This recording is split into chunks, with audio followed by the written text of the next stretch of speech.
Hi friends. आज हम मध्यकालीन भारत के इतिहास का एक बहुत ही महत्वपूर्ण टॉपिक पढ़ेंगे। टॉपिक का नाम हमारे मुगल काल।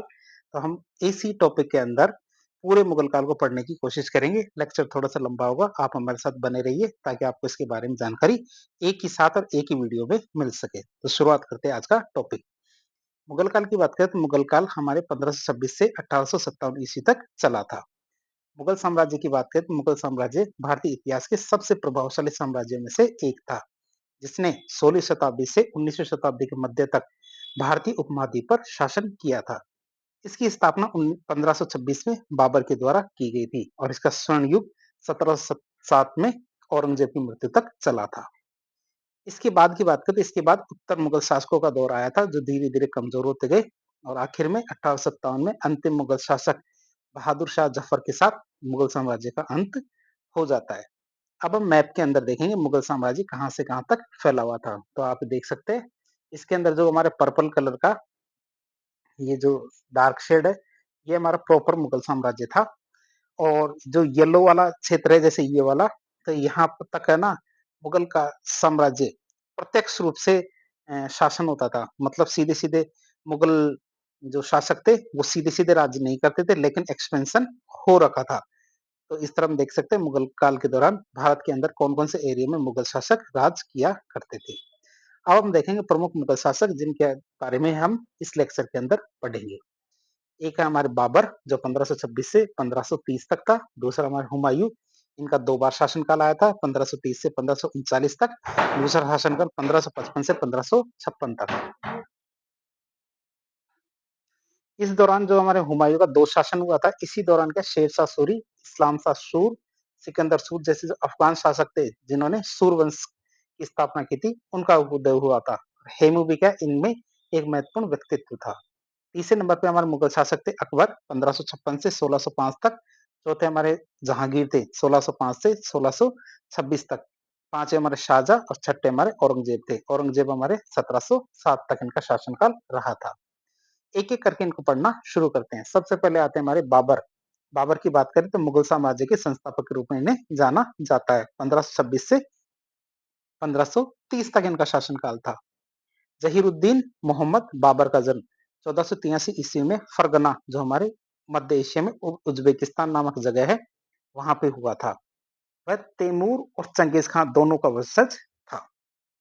प्रारंभिक जीवन की बात करें और विजयों की बात करें तो फरगना का शासक बनाया गया अपनी दादी दौलत एहसान बेगम की सहायता से। जो हमारे बाबर थे, इन्होंने क्या किया, अपनी दादी दौलत एहसान बेगम की सहायता से 1494 ईस्वी में बाबर फरगना का शासक बनता है। बात करें समरकंद की विजय की, तो बाबर समरकंद को जीतना चाहता था और 1501 ईस्वी में उसने उसे कुछ समय के लिए जीता भी था। काबुल विजय की बात करें तो 1504 ईस्वी में उसने काबुल को विजित किया था, बादशाह की उपाधि। तो 1507 में ईस्वी में बाबर ने बादशाह की उपाधि धारण की थी, जो उसके संप्रभु शासक होने का प्रतीक हुआ करती थी। बात करें भारत पर पहले आक्रमण की, तो 1519 ईस्वी में उसने बहरा और बाजोर, जो अब कहाँ पड़ते हैं, पाकिस्तान में, वहां पर आक्रमण किया था। यह उसका भारत पर पहला आक्रमण था, जिसमें उसने पहली बार तोपों का प्रयोग भी किया था। अब प्रमुख युद्धों के बारे में बात करें बाबर के, तो बाबर का पहला युद्ध था हमारा पानीपत का पहला युद्ध 1526 ईस्वी में। तो बाबर का भारत पर पांचवा आक्रमण था। यह युद्ध हमारे जो पानीपत का युद्ध था, यह युद्ध बाबर और इब्राहिम लोदी के बीच में लड़ा गया था, जिसमें कौन जीतता है, बाबर विजयी रहता है। बाबर ने इस युद्ध में अली और मुस्तफा नामक तोपचियों का प्रयोग किया था। उसने तुलगमा जिसे घेराबंदी और उस्मानी जो तोपों को सजाने की जो युद्ध पद्धति है, इसका प्रयोग किया था।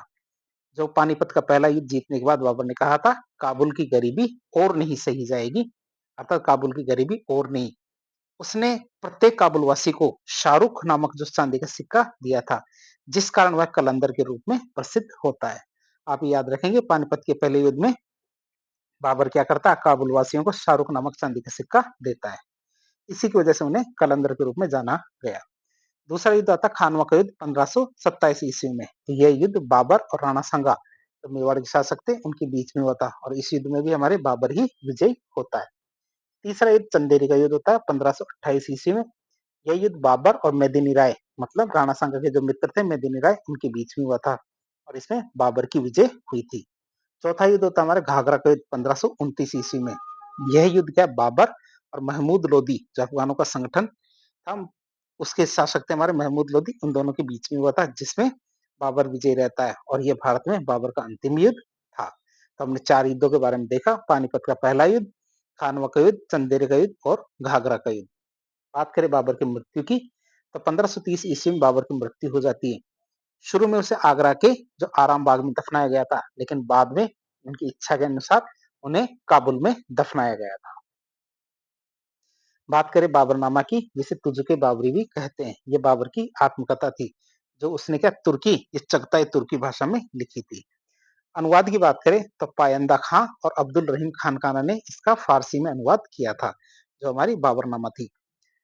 आर्मकिन और लीडेन ने इसका अंग्रेजी में अनुवाद किया था। पावत दी कार्तले ने इसका फ्रेंच भाषा में अनुवाद किया था। तो आप इसका अनुवाद भी देख सकते हैं। बात करें पुस्तक के विवरण की, पुस्तक में क्या क्या लिखा हुआ था, तो यह पुस्तक भारत की राजनीतिक, सामाजिक, आर्थिक और धार्मिक स्थिति का विस्तृत रूप से वर्णन करती है। इसमें 7 राजाओं, 2 हिंदू और 5 मुस्लिम राजाओं का उल्लेख किया गया है। हिंदू राजा की बात करें तो इन्होंने कृष्णदेवराय जो हमारा विजयनगर है, जिसमें भारत का सबसे शक्तिशाली राजा बताया है। भारत का सबसे शक्तिशाली राजा किसे बताया गया है, विजयनगर के कृष्णदेवराय को, और राणा सांगा जिसके शौर्य की प्रशंसा की जाती है। मुस्लिम राजा की बात करें तो दिल्ली, बंगाल, गुजरात, मालवा और बहमनी, यहाँ के 5 मुस्लिम राजाओं के बारे में जो हमारे बाबरनामा के अंदर बताया गया है। बाबर भारत को कारीगरों का देश, आर्थिक रूप से संपन्न देश बताता है। बात करें बाबर और क्या बताता है, जो कि बाबरी में यह मतलब भारत आम को फलों का राजा बताता है। बाबर क्या बताता है, आम को फलों का राजा बताता है, और गंगा नदी का उल्लेख भी करता है। और भारत के 3 अभिशाप बताता है, बल्कि भारत में 3 कमियां कौन कौन सी, लू, गर्मी और आंधी। वो क्या बताता है, ऐसा बात है जैसे कोई अफगानिस्तान में ये चीजें नहीं होती, ये तो वहां पे भी होती है, लेकिन भारत के लिए कहता है यहाँ लू, गर्मी और आंधी काफी ज्यादा है। फारसी चित्रकार बिहजाद के नाम का उल्लेख भी इस जो तुझे के बाबरी उसमें उल्लेख मिलता है। किसका, फारसी चित्रकार है बिहजाद। बाबर क्या भारतीयों को बदसूरत भी बताता है, जैसे वो हो सकता है वो खुद भी बहुत ज्यादा खूबसूरत हो, लेकिन वो फिर भी भारतीयों को क्या बताता है, बदसूरत। मोबशान शैली की बात करें तो बाबर को मोबशान नामक एक पद शैली का जन्मदाता माना जाता है। तो यहाँ बाबर की बात होती है खत्म। इसके बाद आता है नंबर किसका, हुमायूं का। हुमायूं के लिए कहा जाता है संघर्ष और पुनर्स्थापना, मतलब 1530 से 1539 तक उन्होंने संघर्ष किया, और 1555 से 1556 मतलब 1 साल तक उन्होंने मुगल शासन की पुनर्स्थापना की।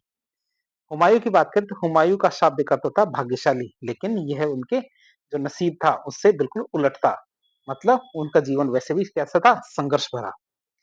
साम्राज्य के विभाजन की बात करें, जैसे ही बाबर की मृत्यु होती है तो हम हुमायूं को साम्राज्य मिलता है। हुमायूं क्या करता है, साम्राज्य का विभाजन कर देता है। हुमायूं ने अपने साम्राज्य को अपने भाइयों में वितरित या बांट दिया।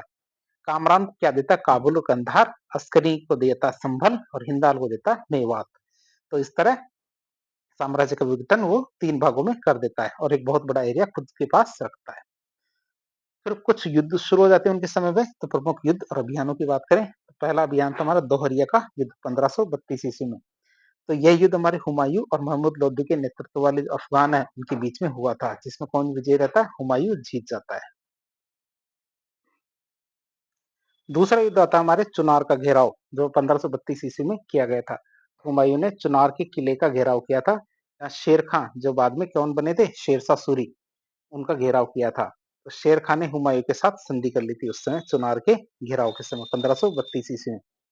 गुजरात अभियान की बात करें 1534 से 1535 ईस्वी के बीच, तो हुमायूं ने गुजरात पर अधिकार कर लिया, लेकिन बहादुर शाह ने पुर्तगालियों की मदद से गुजरात को वापस जीत लिया था। बाद में पुर्तगालियों ने ही बहादुर शाह की हत्या कर दी थी।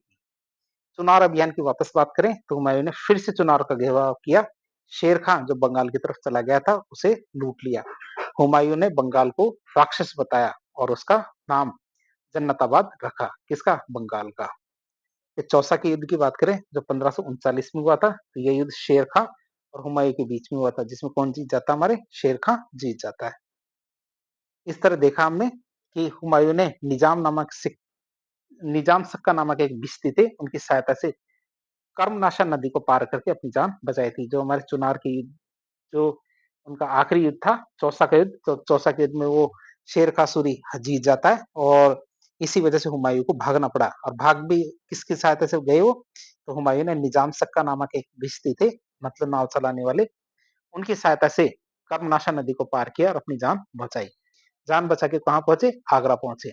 हुमायूंनामा की बात करें तो हुमायूंनामा के अनुसार निजाम सक्का एक दिन के लिए बादशाह बना और उसे ने क्या किया? चमड़े के सिक्के चलाए थे। ध्यान रखना, आप ये याद रखना, जो बिस्ती होते हैं, बिस्ती वो होते हैं जो चमड़े का थैला रखते हैं और लोगों को पानी पिलाने का काम करते हैं।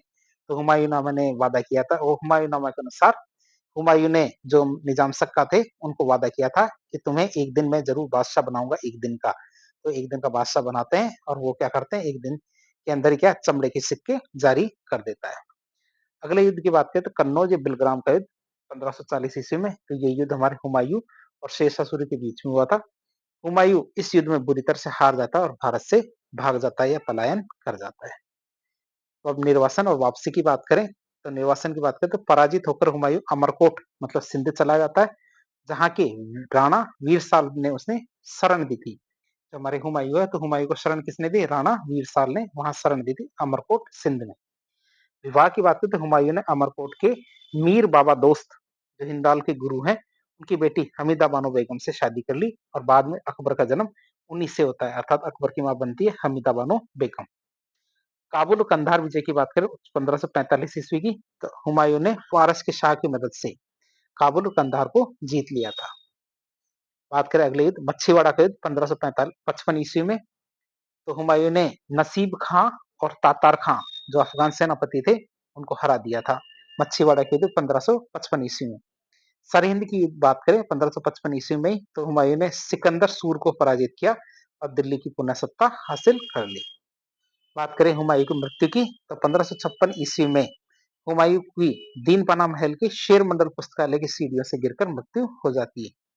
प्रशासनिक कार्य तरदी बेग ने संभाला। फिर जब उनकी मृत्यु हो जाती है तो प्रशासनिक कार्य किसने संभाला? तरदी बेग ने। हेमू की बात करें तो हेमू ने उसी समय क्या दिल्ली पर आक्रमण किया और दिल्ली को जीत लिया।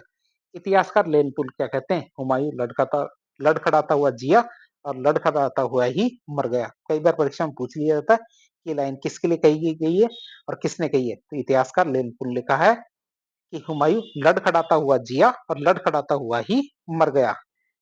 अगले शासक आते हैं हमारे कौन? शेर शाह सूरी, जो एक महान सुधारक थे। 1540 से 1545 ईस्वी के बीच में इनका शासनकाल रहा था, अर्थात हुमायूं के बीच का शासनकाल।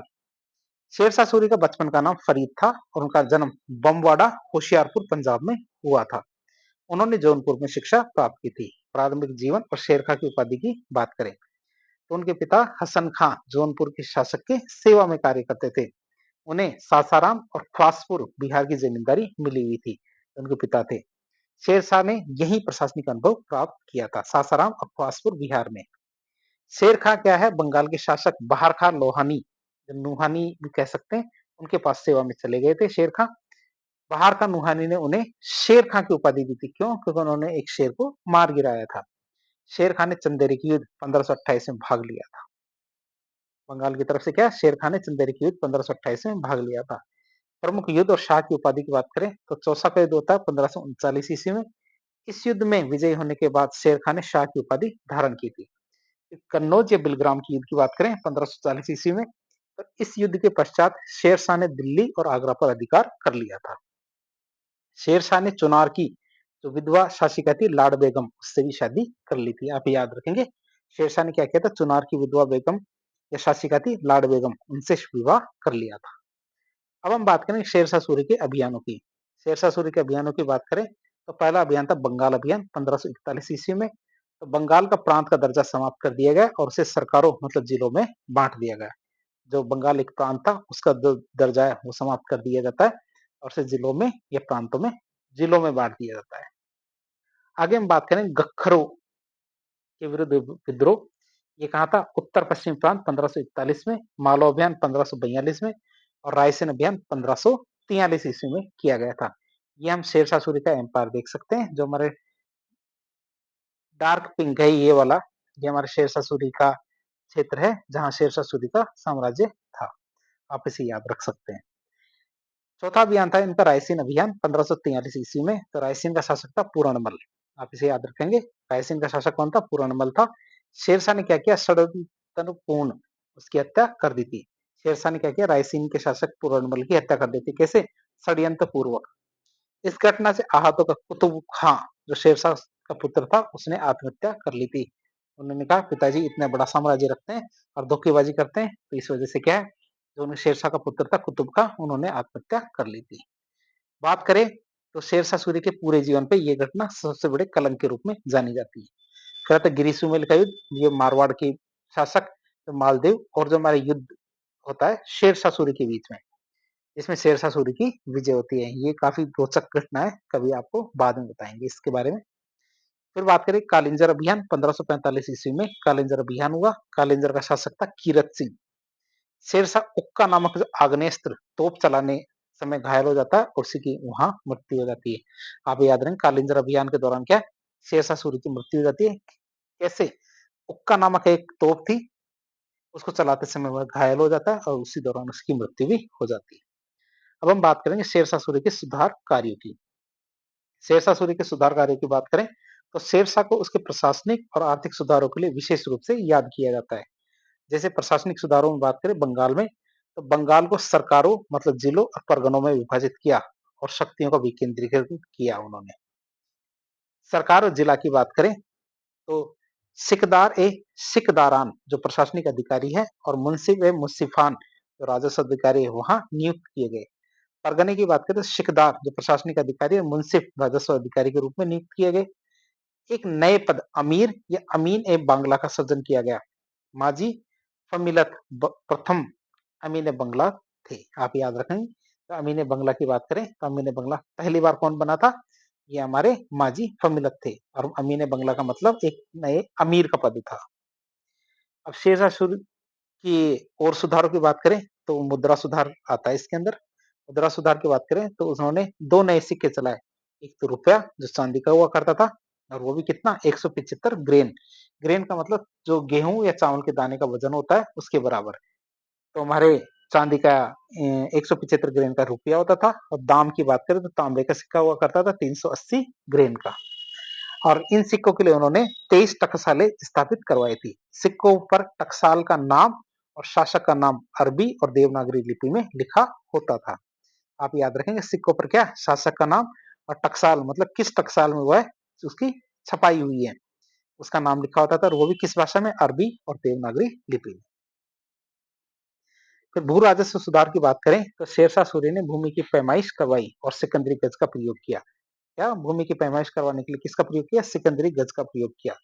भूमि को के उपजाऊपन के आधार पर या भूमि को क्या किया? उपजाऊपन के आधार पर तीन भागों में बांटा। उत्तम भूमि, मध्यम भूमि और निम्न भूमि।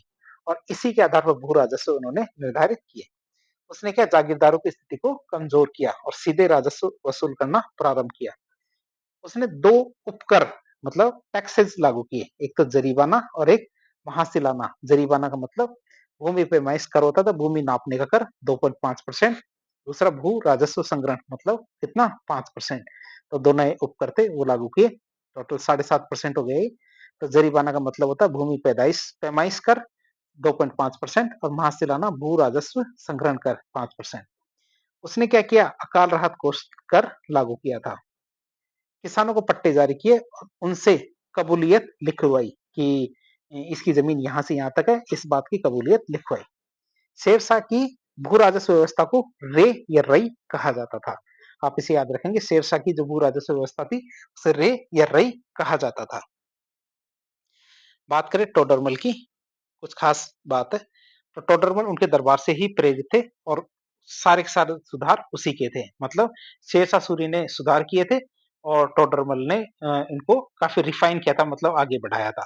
शेरशाह ने सैनिकों को स्पष्ट आदेश दिए थे कि वे सैन्य अभियान के दौरान किसानों की फसलों को नष्ट न करें। जब भी वो सैन्य अभियान करें तो किसानों को फसलों को न छेड़े।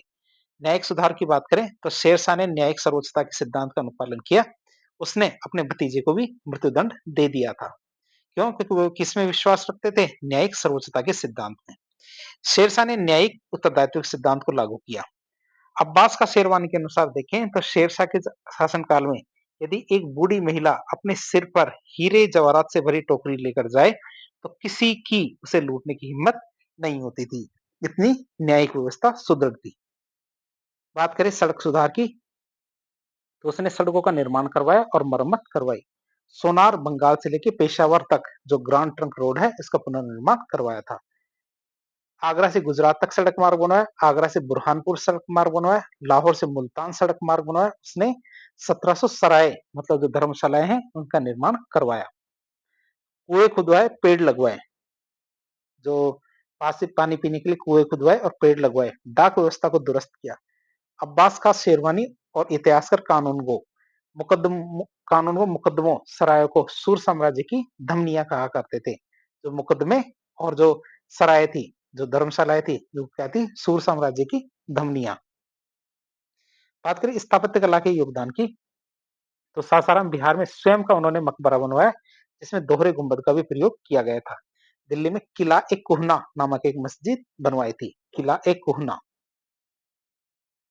लाल दरवाजा, खूनी दरवाजा दिल्ली के अंदर बनवाया। रोहतासगढ़ किला जो बिहार है उसका पुनर्निर्माण करवाया। बिहार में जो रोहतासगढ़ किला था उसका पुनर्निर्माण करवाया। एक रोहतासगढ़ किले का निर्माण उत्तर पश्चिमी सीमा पर भी करवाया था। बात करें नए शहरों की स्थापना, तो आधुनिक पटना शहर हमारे शेरशाह सूरी के द्वारा ही बसाया गया था। कन्नौज के पास शेरपुर नामक एक नगर भी बसाया था। बात करें शेरशाह सूरी के दरबारी लेखक कौन कौन थे, तो पद्मावत के लेखक मलिक मोहम्मद जायसी इसी के दरबार में रहते थे। अब्बास का शेरवानी भी इसी के दरबार में थे, जिसने तारीख शेरशाही और तोहफा अकबर शाही नामक जो पुस्तकें थी वो लिखी थी। अब हम बात करेंगे सूरवंश के अन्य शासकों के बारे में। सूरवंश के अन्य शासक कौन कौन थे, वो थे हमारे इस्लाम शाह सूर, 1545 से 1554 ईस्वी के बीच में रहे। मानकोट के किलों का निर्माण इन्होंने करवाया था, और वो कौन से किले थे, ये हमारे सीमावर्ती किले थे। कानूनों के को संहिताबद्ध करवाया। उनकी मौत के बाद सूर साम्राज्य 5 भागों में बट गया था। किसकी मृत्यु के बाद, इस्लाम शाह सूर की मृत्यु के बाद। फिर आते हमारे सिकंदर सूर। सिकंदर सूर 1554 से 1555 ईस्वी के बीच में रहे। हुमायूं ने क्या किया, सरहिंद के युद्ध में इसे पराजित करके दिल्ली को वापस जीत लिया था। इसी दौरान हमारे हेमू आ गए थे। हेमू की बात करें तो रेवाड़ी हरियाणा के बाजार में नमक का दलाल हुआ करता था। हेमू क्या था, रेवाड़ी या हरियाणा के बाजार में क्या था, नमक का दलाल हुआ करता था। आदिल शाह का सेनापति भी रहा, वह नृत्य का नाम कला में भी निपुण था। हेमू ने क्या 22 लड़ाइयां जीती थी लगातार। हेमू ने क्या किया था, लगातार 22 लड़ाइयां जीती थी। हेमू ने आगरा दिल्ली पर अधिकार कर लिया था। हेमू ने विक्रमादित्य की उपाधि धारण की थी। बात करें हेमू की, तो दिल्ली का अंतिम हिंदू शासक था। पानीपत के दूसरे युद्ध में हेमू लड़ता हुआ मारा जाता है। कब, 1556 ईस्वी में। इसके बाद आते हैं हमारे अकबर। अकबर की बात करें तो अकबर क्या था, मुगल साम्राज्य का स्वर्ण युग कहा जाता है अकबर के काल को, 1556 से 1605 ईस्वी तक के। तो जलालुद्दीन मोहम्मद अकबर का जन्म 15 अक्टूबर 1542 को अमरकोट के राणा वीरसाल के दरबार में हुआ था, जब उनके पिता हुमायूं भारत से निर्वासित थे।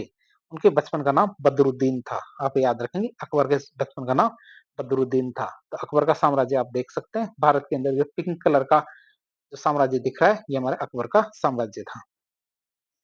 प्रारंभिक जीवन और राज्याभिषेक की बात करें बाबर अकबर के, तो इनके संरक्षक कौन थे, अकबर के प्रारंभिक संरक्षक मुनीम खां थे।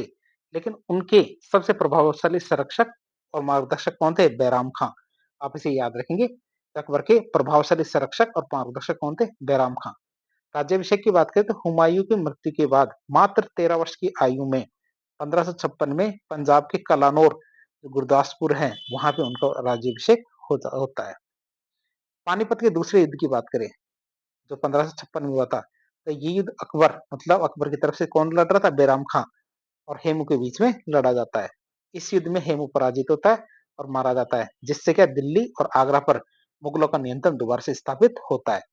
इस युद्ध के बाद अकबर ने गाजी की उपाधि धारण की थी। ये युद्ध था पानीपत का दूसरा युद्ध। इस युद्ध के बाद में अकबर ने क्या, गाजी की उपाधि धारण की थी। तो बैराम खां का प्रभाव और पतन की बात करें तो संरक्षण काल 1560 ईस्वी तक चला इनका। शासन की समाप्त शक्तियां बैराम खां के हाथों में हुआ करती थी, जो अकबर के वफादार और कुशल सेनापति हुआ करता था। कौन, बैराम खां। पतन की बात करें 1560 ईस्वी में अकबर ने बैराम खां के सामने 3 विकल्प रखे थे जब उनका पतन हुआ था। तो या तो मालवा और चंदेरी की सूबेदारी ले ले, या बादशाह के आंतरिक कुटमालों का प्रमुख बन जाए, या फिर हज के लिए चले जाए। लेकिन बैराम खां नहीं मानते, तीनों में से कोई ऑप्शन नहीं चुनते हैं। बैराम खान ने क्या किया, हज यात्रा का विकल्प चुना, लेकिन रास्ते में उनका मूड बदल जाता है और तलवाड़ के युद्ध में वो पराजित हुआ और हज चला गया। तो आप समझ सकते हैं बैराम खां हज यात्रा का ऑप्शन चुनता है, अकबर कहता है हाँ हाँ आप खुशी खुशी हज चले जाए, लेकिन वो उल्टा करता है, वो बीच में ही उनका मूड चेंज हो जाता है और वो युद्ध लड़ने लगता है। और वो क्या तलवाड़ा का युद्ध लड़ता है, तलवाड़ा का युद्ध हमारे हनुमानगढ़ के आसपास का एरिया में पड़ता है, लेकिन वहां पे भी युद्ध हार जाता है और अंत में वह हज चले जाते हैं। मृत्यु की बात करें तो पाकपाटन गुजरात में एक अफगान द्वारा धोखे से उनकी हत्या कर दी जाती है। पाटन के फकीरों ने बैराम खां का अंतिम संस्कार करवाया। बैराम क्या थे, बैराम खां कौन थे, शिया मुसलमान थे। बात करें पेटीकोट शासन, ये अत का खेल जो 1560 से 1562 तक चला था। बैराम खां की बात करें, बैराम खां के पतन के बाद अकबर पर हरम, जो राजपूतों की रानियों और अन्य महिलाओं का निवास स्थान हुआ करता था, जिसे हरम कहते हैं, तो अकबर पर हरम का प्रभाव बढ़ गया था, जिसे पेटीकोट शासन या अत का खेल कहा जाता है। हरम की बात करें तो हरम के प्रमुख सदस्य कौन कौन थे, एक तो थी हमारे महाम अनगा, ये थी हमारे अकबर की दूध माँ, जिसे धाई माँ भी कह सकते हैं। जीजी अनगा, आजम खां जो महाम अनगढ़ का बेटा था, और मुनीम खां, यदि आपने जोधा अकबर मूवी देखी है तो आपने उनमें उस मूवी में ये कैरेक्टर जरूर देखेंगे। अब बात करें पेटीकोट शासन की, तो पेटीकोट शासन से कब मुक्ति मिली, तो 1562 ईस्वी में अकबर ने आजम खां की हत्या करवा दी थी, जो आजम खां कौन थे, महाम अनगढ़ का बेटा। इस सदमे से महाम अनगढ़ की मृत्यु हो जाती है और अकबर 1562 में हरम के प्रभाव से पूरी तरह से मुक्त हो जाता है।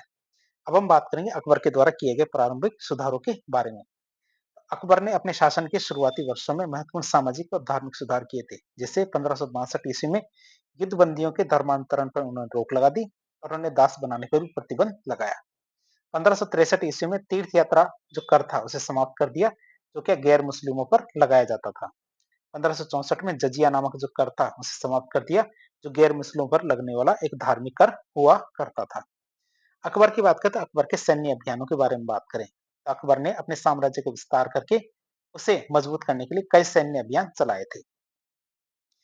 एक सैन्य अभियान था हमारा मालवा अभियान 1561 ईस्वी में, तो बाज बहादुर जो मालवा का शासक था उसे हराया, बाद में अकबर के शासन दरबार में आ गया था।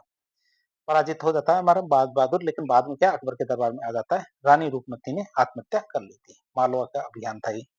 फिर गोडवाना अभियान की बात करें 1564 ईस्वी में, तो रानी दुर्गावती ने मजबूती से मुगल सेना का सामना किया और अंत में लड़ते हुए वीरगति को प्राप्त हो जाती है। काफी खास युद्ध था गोडवाना का अभियान। रानी का पुत्र वीर नारायण वहां का शासक था। चित्तौड़ अभियान की बात करें 1567 से 68 के बीच में, तो चित्तौड़ किले पर अधिकार किया जाता है, जो मेवाड़ की राजधानी थी। फिर आगे गुजरात का अभियान की बात करें 1572 से 1573 ईस्वी में, गुजरात के शासक मुजफ्फर शाह तृतीय को हरा दिया जाता है। गुजरात विजय की याद में फतेहपुर सीकरी में बुलंद दरवाजा बनवाया जाता है। इतिहासकार बी स्मिथ ने इस अभियान को विश्व का सबसे द्रुत गति से किया गया अभियान माना है, जो गुजरात अभियान था। गुजरात विजय के उपलक्ष्य में सीकरी का नाम फतेहपुर सीकरी रखा गया था।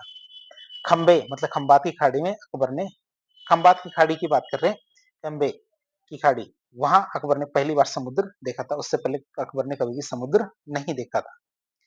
काबुल अभियान की बात करें जो 1581 ईस्वी में था, अपने चचेरे भाई मिर्जा हाकिम को पराजित किया और बख्तुन्निसा को वहां का गवर्नर बनाया था।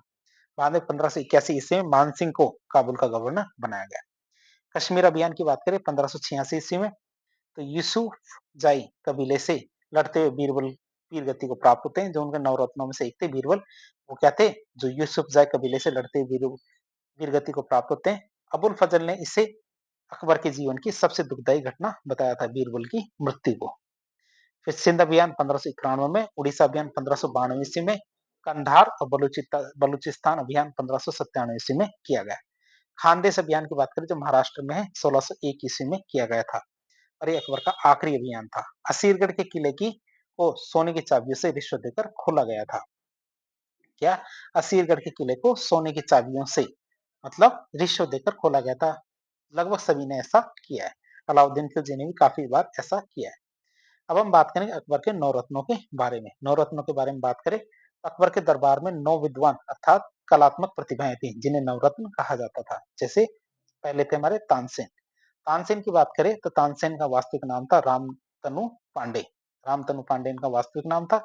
शिक्षा की बात करें, ग्वालियर संगीत शिक्षा विद्यालय से उन्होंने शिक्षा ली। पहले रीवा के राजा रामचंद्र के दरबार में रहा करते थे। गुरु की बात करें तो हरिदास और मोहम्मद गौस, जिनसे प्रभावित होकर उन्होंने इस्लाम अपनाया था, ये इनके गुरु थे। उपाधि की बात करें तो कंठाभरण वाणी विलास, ये इनकी उपाधि थी। तानसेन ने ध्रुपद गायकी का विकास किया और कई नई राग और रागिनियां बनाई थी, जैसे मियाँ की मल्हार, मियाँ की टोडी, मियाँ की बहार, दरबारी कानड़ा और दीपक, राग दीपक। तो इस तरह काफी सारे राग और रागिनियों का निर्माण किया। तानसेन की बात करें तो तानसेन का मकबरा ग्वालियर मध्य प्रदेश में है। दूसरे आते हैं हमारे बीरबल। बीरबल की बात करें तो वास्तविक नाम महेश दास था, उपाधि इनको राजा की मिली हुई थी। अपनी हाजिर जवाबी के लिए काफी ज्यादा लोकप्रिय थे। 1583 ईस्वी में न्याय विभाग का प्रमुख बने थे और यह तौहीद इलाही धर्म अपनाने वाले एकमात्र हिंदू थे। मतलब दीन इलाही जो धर्म था उसको अपनाने वाले एकमात्र हिंदू थे। 1586 ईस्वी में यूसुफजै कबीले से लड़ते हुए मारे जाते हैं। तीसरे हमारे नवरत्नों में से तीसरे हैं हमारे अबुल फजल, जिनके पिता थे शेख मुबारक। इनके पिता कौन थे? शेख मुबारक। भाई कौन था? फैजी। जन्म स्थान की बात करते हैं नागौर था। पुस्तक की बात करें अकबरनामा पुस्तक की बात करें तो 3 जिल्दों या 3 भागों में तीसरा भाग आईन अकबरी था। 1662 ईस्वी में जहांगीर के कहने पर वीर सिंह बुंदेला ने इनकी हत्या कर दी थी। अगले थे हमारे कौन? फैजी। जो नवरत्नों में से अगले कौन थे? चौथे नंबर पर फैजी। फैजी की बात करें जन्म स्थान नागौर था। उपाधि मिली थी कवि राजा की। तो महाभारत का फारसी में अनुवाद किया जिसे रज्मनामा कहा जाता है। अनुवादक कौन कौन थे? हमारे नकीब खां, अब्दुल कादिर बंदायूनी। तो हमारे अनुवाद किसने किया? जो रज्मनामा कहा जाता है हमारे फारसी के अंदर महाभारत का, तो अनुवादक कौन थे? नकीब खां और अब्दुल कादिर बंदायूनी। इसने लीलावती का अनुवाद भी फारसी भाषा में किया था। इसका? लीलावती का। भास्कराचार्य की बेटी थी लीलावती, तो उनकी पुस्तक थी लीलावती जो ज्योतिष से संबंधित थी, तो उसका भी फारसी भाषा में अनुवाद किया। इसने रामायण का भी फारसी भाषा में अनुवाद किया था, फैजी। अगले हमारे नवरत्नों में से एक थे अब्दुल रहीम खान खाना। ये बैराम खां के बेटे थे, जहांगीर का गुरु था। यह क्या था? जहांगीर का गुरु था। ये क्या थे? हिंदी भाषा के कवि थे। पुस्तक की बात करें बैरवे नाई का भेद, इन्होंने पुस्तक लिखी थी।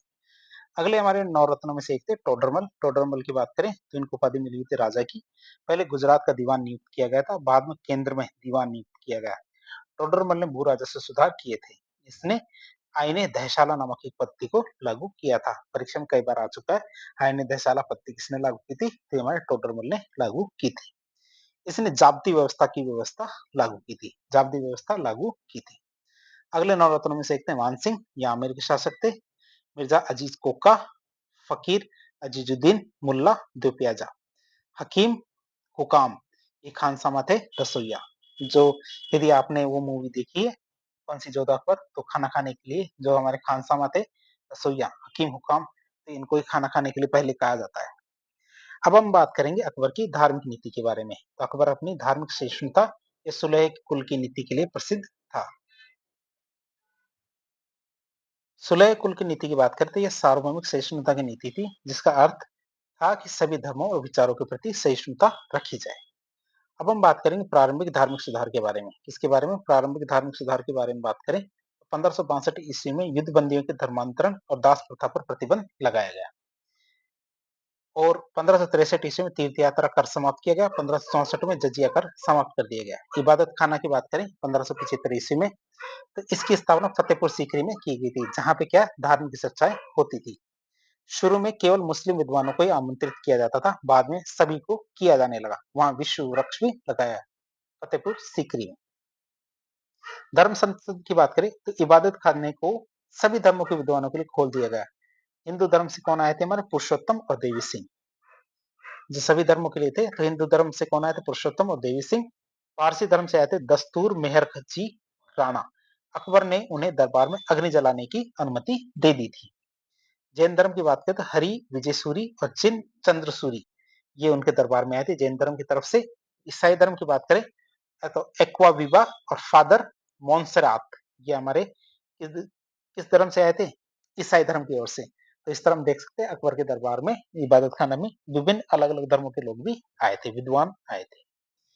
धार्मिक दान की बात करें तो अकबर ने सिखों के चौथे गुरु गुरु रामदास को 500 बीघा जमीन और अमृतसर का तालाब दान में दिया था। विठलनाथ जो वल्लभाचार्य के पुत्र थे उनको गोकुल और जतीपुरा की जागीरें भी दी थी। महजर की घोषणा की बात करें 1579 ईस्वी में, तो शेख मुबारक ने महजर का प्रारूप तैयार किया था, जिसमें बादशाह को सर्वोच्च धार्मिक व्याख्याकार घोषित किया गया, जिससे उसे धार्मिक मामलों में अंतिम अधिकार मिल जाता है। इसे महजर की घोषणा में फिर दीन ए इलाही या तौहीद ए इलाही की बात करें, जो उन्होंने धर्म चलाया था 1582 ईस्वी में, अकबर के द्वारा स्थापित एक नया समन्वयवादी धर्म था। अकबर इसका प्रमुख था।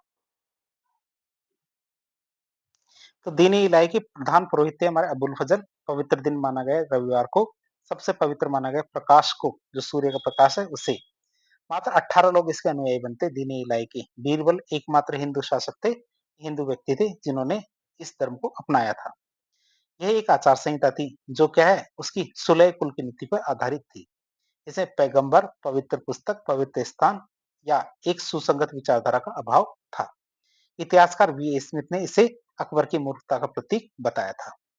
इलाही संवत की बात करें 1583 ईस्वी में अकबर ने एक नया कैलेंडर इलाही संवत चलाया था, दीन इलाही की तरह से। अकबर के अंतिम वर्ष मृत्यु की बात करें तो पुत्र सलीम का विद्रोह हुआ। सलीम, जिसे बाद में जहांगीर के नाम से जाना गया, तो सलीम ने अकबर के खिलाफ 2 बार 1599 और 1606 4 ईस्वी में विद्रोह किया था। बाल विवाह पर रोक की बात करें तो अकबर ने बाल विवाह पर रोक लगाई। मृत्यु की बात करें तो अकबर की मृत्यु अक्टूबर 1605 ईस्वी में हुई थी। अकबर का शासनकाल मुगल साम्राज्य का सबसे महत्वपूर्ण और स्वर्ण युग माना जाता है, जिसने प्रशासन, कला, संस्कृति, धार्मिक सहिष्णुता सभी के क्षेत्रों में अपनी एक स्थायी छाप छोड़ी। अगले शासक आते हैं हमारे जहांगीर, जो कला और न्याय के संरक्षक के रूप में जाने जाते हैं। 1605 से 1627 ईस्वी के बीच में रहे थे। जहांगीर का वास्तविक नाम नूरुद्दीन मोहम्मद सलीम था, लेकिन उन्हें प्यार से शेखू बाबा के नाम से जाना जाता था। परिवार और प्रारंभिक जीवन की बात करें तो उनकी माता थी हरखा बाई, जो मरियम उज जमानी के नाम से भी जाने जाती थी। पत्नियों की बात करें तो मानबाई, जिसे शाह बेगम नाम से जाना गया, यह आमेर के राजा मान सिंह की बहन थी। इनके पुत्र का नाम खुसरो था। जहांगीर की आदतों से परेशान होकर मानबाई ने क्या किया था, आत्महत्या कर ली थी। फिर आती है हमारी दूसरी पत्नी जोधाबाई, जिसे मानीबाई या जगत गुसाई के नाम से जाना गया। यह मारवाड़ के राजा उदय सिंह की पुत्री थी और इनका पुत्र खुर्रम था, जो बाद में शाहजहां के रूप में जाना गया था।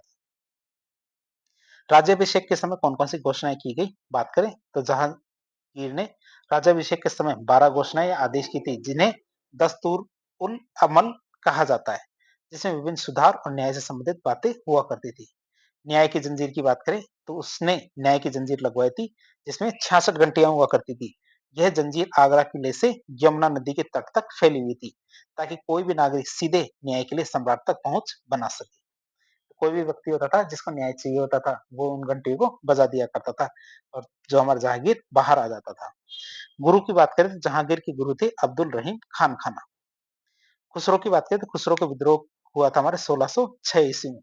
तो खुसरो जहांगीर का सबसे बड़ा बेटा अपने मामा मानसिंह और मुअज्जम मिर्जा अजीज कोका के सहयोग से विद्रोह में शामिल होता है। सिखों के 5वें गुरु अर्जुन देव ने खुसरो को आशीर्वाद दिया था, जिसके कारण जहांगीर ने उन्हें मृत्युदंड की सजा दी थी और यहीं से हमारे मुगल सिख संघर्ष का आरंभ होता है। तो भेरावल के युद्ध की बात करें तो खुसरो इस युद्ध में पराजित होता है और उसे अंधा कर दिया जाता है। मृत्यु की बात करें 1621 ईस्वी में शहजादा खुर्रम ने बुरहानपुर में खुसरो की हत्या करवा दी थी। बात करें यूरोपीय यात्रियों का आगमन की, तो जहांगीर के शासनकाल में कई महत्वपूर्ण यूरोपीय यात्री भारत आए थे। जैसे एक थे हमारे कैप्टन हॉकिंस। तो कैप्टन हॉकिंस 1608 में भारत आए थे। वह हेक्टर नामक जहाज से भारत आया था। 1609 ईस्वी में आगरा में जहांगीर से मिला था। 1609 ईस्वी में आगरा में जो हमारे कैप्टन हॉकिंस थे जहांगीर से मिलते हैं। उसे फारसी भाषा का अच्छा ज्ञान था, किसे, कैप्टन हॉकिंस को। जहांगीर ने उसे 400 का मनसब दिया था और वह 3 साल आगरा में रुका, लेकिन व्यापार की रियायतें पाने में असफल रहता है। कौन, कैप्टन हॉकिंस। फिर आते सर टॉमस रो 1615 ईस्वी में। तो वह 1616 ईस्वी में अजमेर में जहांगीर से मिलते हैं। उसने जहांगीर से व्यापार की रियायतें प्राप्त की थी, जिससे अंग्रेजों को भारत में अपनी व्यापारिक गतिविधियां बढ़ाने में मदद मिलती है। 1615 में आती है हमारे मुगल मेवाड़ संधि।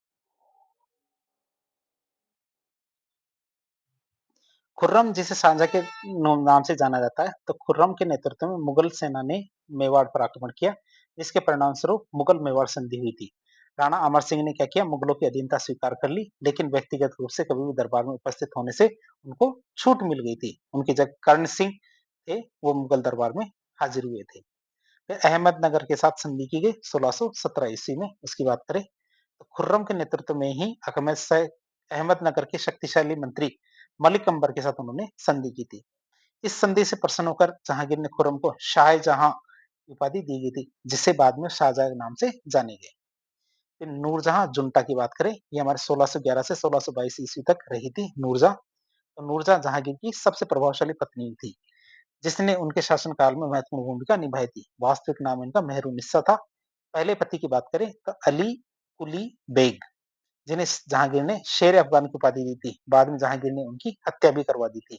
इतनी सुंदर थी हमारी नूरजहां जुंटा। विवाह की बात करें तो अली कुली बेग की मृत्यु के बाद जहांगीर ने मेहरुन्निसा से विवाह किया और उसे नूरजहां दुनिया की रोशनी की उपाधि दी थी। नूरजहां की बात करें, नूरजहां जुंटा के सदस्य मतलब एक तरह का ग्रुप था नूरजहां जुंटा। तो उसके सदस्य कौन कौन थे? उनके पिता गयास बेग, जिसे एतमादुद्दौला की उपाधि मिली हुई थी। माता थी अस्मत बेगम, जिन्होंने गुलाब से इत्र बनाने का आविष्कार किया था। गुलाब से इत्र बनाने का आविष्कार किसने किया था? अस्मत बेगम, जो कौन थी? नूरजहां की माता जी। भाई थे आसफ खां और खुर्रम था जो बादशाह, तो उनका बेटा था। प्रभाव की बात करें, इस समय समस्त शक्तियां नूरजहां के पास थी। वह शाही फरमानों पर हस्ताक्षर किया करती थी और जोहरों का दर्शन भी देती थी। अर्थात बात करें उत्तराधिकार की महत्वाकांक्षा की, तो नूरजहां ने अपनी बेटी जो लाडली बेगम है, उनका विवाह जहांगीर के छोटे पुत्र शहरयार से किया था। अब वह शहरयार को अगला बादशाह बनाना चाहती थी, जिससे नूरजहां जुंटा में आपसी फूट पड़ जाती है, विशेषकर आसफ खां और नूरजहां के बीच। आसफ खां खुद राजा बनना चाहता था कि नूरजहां क्या है, हम शहरयार को बादशाह बनाना चाहती थी। बात करें खुर्रम की, तो खुर्रम विद्रोह कर देता 1622 ईस्वी में। बात करें उसकी, तो खुर्रम ने जहांगीर के विरुद्ध विद्रोह कर दिया। महाबत खां और परवेज जो जहांगीर के बेटे थे, उन्होंने खुर्रम के विद्रोह को कुचल दिया था। फिर महाबत खां के विद्रोह किया, तो महाबत खां जो परवेज का समर्थक था, उन्होंने जहांगीर को बंदी बना लिया था। आसफ खां और नूरजहां ने महाबत खां को पराजित करने का प्रयास किया, लेकिन महाबत खां ने क्या किया? नूरजहां को भी बंदी बना लिया था। हालांकि नूरजहां अपनी चतुराई से जहांगीर को लेकर वहां से भागने में सफल होती है। बात करें जहांगीर की, तो जहांगीर की 1627 ईस्वी में मृत्यु हो जाती है। बात करें जहांगीर की महत्वपूर्ण नीतियों की, तो जहांगीर ने भारत में तंबाकू की खेती पर प्रतिबंध लगाया था। उसने बंगाल में कचरे के व्यापार पर प्रतिबंध लगाया था। उसने किन्नरों के व्यापार पर भी प्रतिबंध लगाया था। अगले शासक थे हमारे शाहजहां। अगले शासक थे हमारे शाहजहां, जिन्हें स्थापत्य कला का स्वर्ण युग कहा जाता है। 1628 से 1658 ईस्वी के मध्य रहे थे। जहांगीर की मृत्यु के बाद सत्ता के लिए संघर्ष छिड़ जाता है, जो होता है हमारे उत्तराधिकार का संघर्ष। शहरयार ने नूरजहां की सहायता से लाहौर में स्वयं को बादशाह घोषित कर दिया। किसने? शहरयार ने क्या किया? नूरजहां की सहायता से लाहौर में स्वयं को बादशाह घोषित कर दिया। आसफ खान ने खुसरो के पुत्र दावर बख्श को आगरा में बादशाह घोषित कर दिया। मतलब एक तरह की अस्थायी व्यवस्था बना ली थी। शाहजहां ने शहरयार और दावर बख्श सहित मुगल परिवार के सभी पुरुष सदस्यों की हत्या करवा दी थी। शाहजहां ने क्या किया? सभी को एक तरफ से साफ किया, जिससे वह निर्विवाद रूप से शासक बन गया। निर्विवाद रूप से शाहजहां बन जाता कौन? शाहजहां। दावर बख्श को इतिहास में बलि का बकरा कहा गया। बात करें प्रारंभिक विद्रोह की, तो खाने जहां लोधी का विद्रोह 1628 ईस्वी में था, और ये कौन थे? मालवा का सूबेदार था। जुजान सिंह बुंदेला का विद्रोह 1628 में। पुर्तगाली का विद्रोह 1631 से 1632 ईस्वी में। पुर्तगालियों ने क्या? हुगली नदी में विद्रोह किया था। शाहजहां ने कठोरता से इस विद्रोह का दमन किया और सभी पुर्तगाली धार्मिक स्थलों को नष्ट करवा दिया। आगरा में चर्च को तुड़वा दिया था। आगरा में जो चर्च बनवाया था, उसे तुड़वा दिया गया। दक्कन की बात करें, दक्कन और मध्य एशिया की क्या नीतियां रही, तो अहमदनगर का विलय किया 1636 ईस्वी में। तो शाहजहां ने अहमदनगर का मुगल साम्राज्य में विलय कर लिया। दक्कन के सूबेदार की बात करें, तो इसके लिए किसे बनाया गया? औरंगजेब को। बात करें तो शाहजहां ने औरंगजेब को दक्कन का सूबेदार नियुक्त किया 1636 से 1644 ईस्वी तक। 1644 ईस्वी में औरंगजेब जहां आरा से मिलने आगरा गया था और शाहजहां ने उनसे दक्कन की सूबेदारी छीन ली थी। शाहजहां की बात करें, शाहजहां ने मध्य एशिया को जीतने का प्रयास किया, लेकिन उसे फिर भी असफलता मिलती है। औरंगजेब को गुजरात का दीवान नियुक्त किया गया। क्या किया गया? औरंगजेब को गुजरात का दीवान नियुक्त किया गया। 1653 ईस्वी में औरंगजेब को वापस दक्कन का गवर्नर बनाया जाता है। औरंगजेब ने मुर्शीद कुली खां की सहायता से दक्कन में भू राजस्व सुधार किए। मुर्शीद कुली खां को दक्कन का टोडरमल भी कहा जाता है। शाहजहां ने संगीतकार खुशहाल खां को अपने दरबार से निकाल दिया था। किसे? संगीतकार थे खुशहाल खां, उनको दरबार से बाहर निकाल दिया था।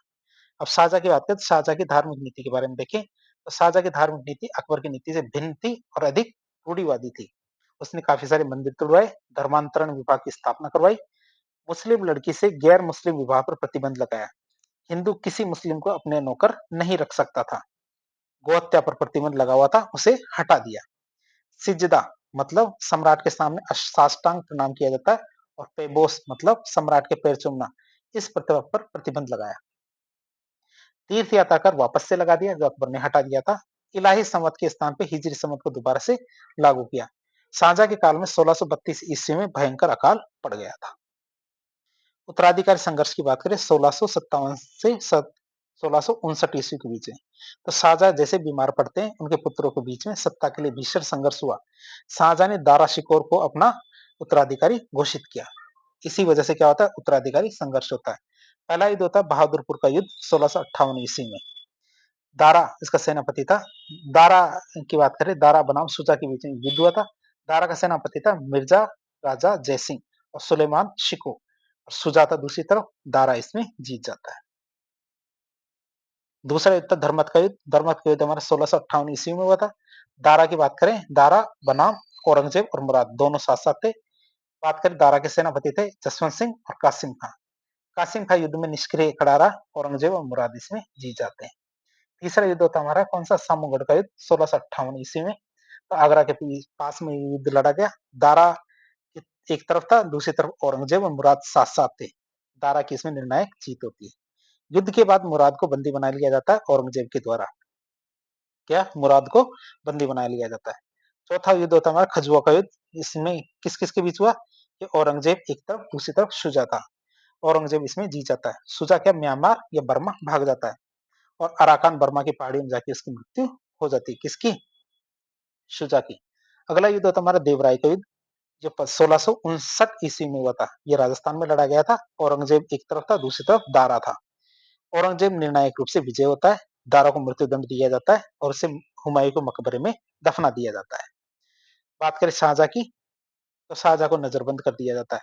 औरंगजेब ने शाहजहां को आगरा के किले में नजरबंद कर दिया, और यहीं पर 1666 ईस्वी में उनकी मृत्यु हो जाती है। दारा शिकोह की बात करें, दारा शिकोह क्या था? एक सहिष्णु राजकुमार था। तो दारा शिकोह की बात करें तो दारा शिकोह एक सहिष्णु व्यक्ति था। उनके अनुसार हिंदू और इस्लाम दोनों ही धर्म एक ही ईश्वर को पाने के अलग अलग तरीके हैं या रास्ते हैं। उसने भगवत गीता और योग वशिष्ठ का फारसी में अनुवाद किया। उसने 52 उपनिषदों का सिर ए अकबर मतलब महान रहस्य नाम से फारसी में अनुवाद किया। उसने मज्म उल बहरीन मतलब दो महासागरों का मिलन की रचना की, जो हिंदू और मुस्लिम रहस्यवाद के बीच में समानताएं दिखाता है। वह के कादरी सिलसिले के अनुयायी था। उनकी पुस्तकों की बात करें तो हमारे पुस्तकें कौन कौन सी?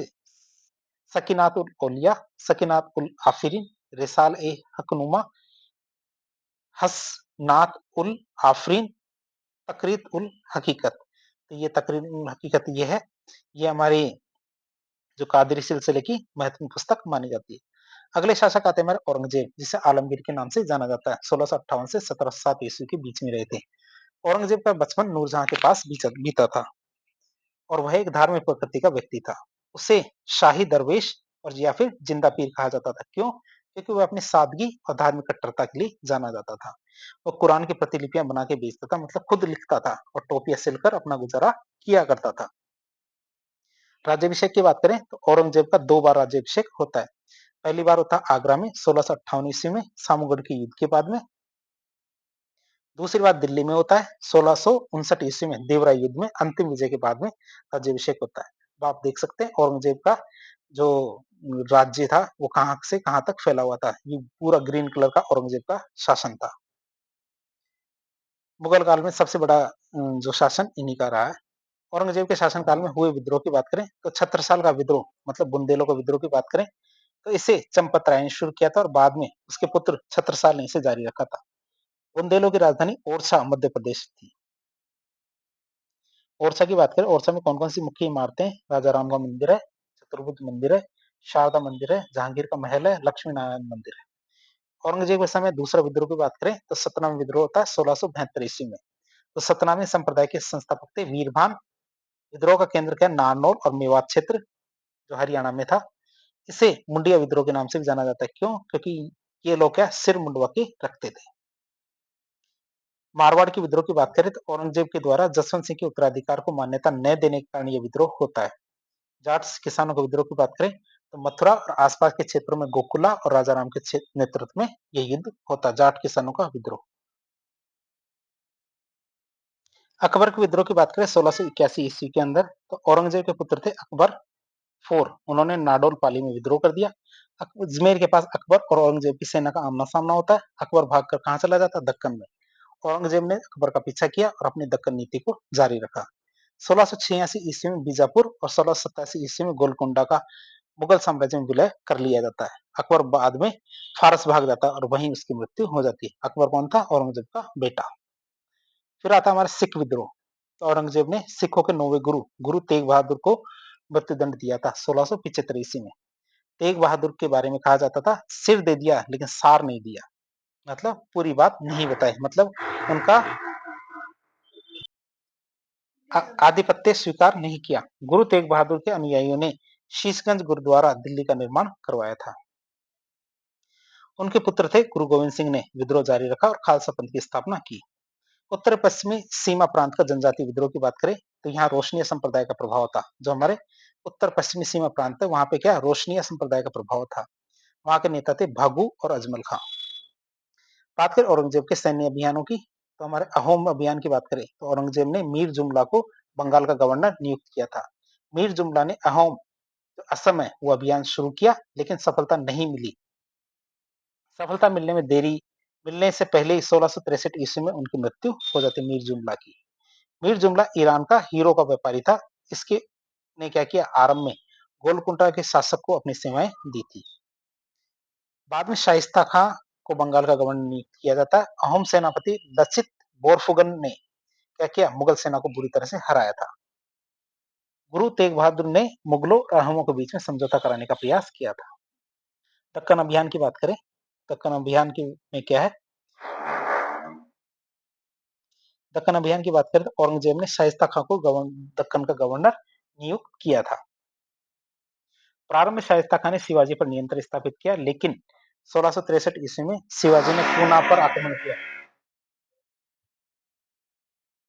तो लेकिन क्या 1663 ईस्वी में शिवाजी ने पूना पर आक्रमण किया और शाइस्ता खां को पराजित किया था। शिवाजी ने उनकी उंगलियां काट दी थी और शाइस्ता खां वहां से भाग गए थे। औरंगजेब की बात करें, औरंगजेब ने जय सिंह को दक्कन का गवर्नर बनाया था। जय सिंह ने 1665 ईस्वी में शिवाजी के साथ पुरंदर की संधि कर ली थी।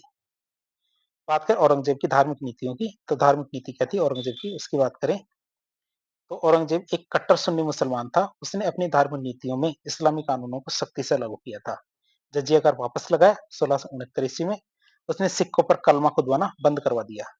उसने ईरानी परंपराओं को बंद करवाया। जैसे कौन कौन सी परंपराएं थी, झरों का दर्शन, सम्राट का जनता को दर्शन देना।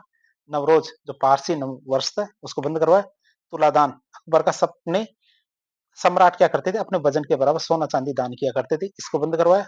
ताजियां, मुहर्रम के जो जुलूस थे उसको बंद करवाया। तिलक प्रथा को बंद करवाया। सती प्रथा पर प्रतिबंध लगवाया। महिलाओं के मजारों में प्रवेश पर रोक लगा दी। उसने क्या किया, उसने मुहतविस नामक अधिकारी की नियुक्ति की जो मुसलमानों के धार्मिक और नैतिक आचरण की देखरेख करता था। उसने मंदिर तुड़वाए, जैसे बनारस का विश्वनाथ मंदिर और मथुरा में केशव राय मंदिर।